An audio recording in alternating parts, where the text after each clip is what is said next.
Hello বন্ধুরা, বাংলাদেশের একমাত্র মেগা স্টার শাকিব খান।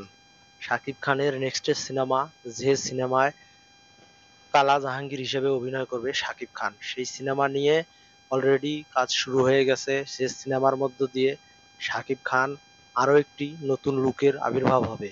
বাংলাদেশে গত 2-3 বছরে যে সুপারহিট এবং ব্যবসা সফল সিনেমাগুলো এসেছে, সেগুলোর মধ্যে শাকিব খানের সিনেমা অত্যন্ত।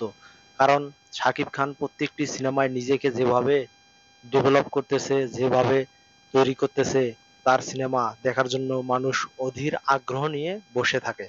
তাই শাকিব খানের নেক্সট যে সিনেমা, সেই সিনেমায় হাসনাত হাসনাত ভাইয়ের পরিচালনায় কালা জাহাঙ্গীর হিসেবে অভিনয় করবে শাকিব খান।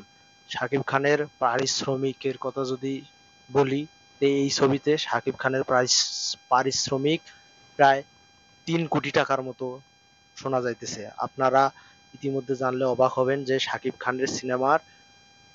খানে একলাই নিবে যে শাকিব খানের পারিশ্রমিক 3 কোটি টাকা। শাকিব খানের পারিশ্রমিক 3 কোটি টাকা, তার মানে এই সিনেমা নিশ্চয়ই কোনো বিশেষ কিছু সিনেমা। ইতিমধ্যে সিনেমার মহরত শুরু হয়ে গেছে, নাম চূড়ান্ত হতে কিছু সময় লাগবে।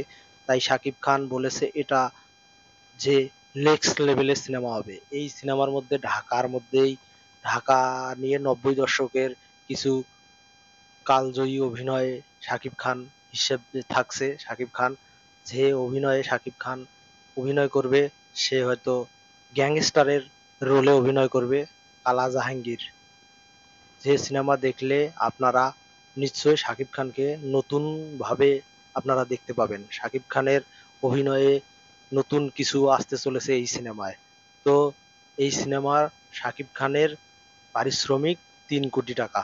আপনাদের কি মনে হয়? কমেন্টে জানাতে পারেন।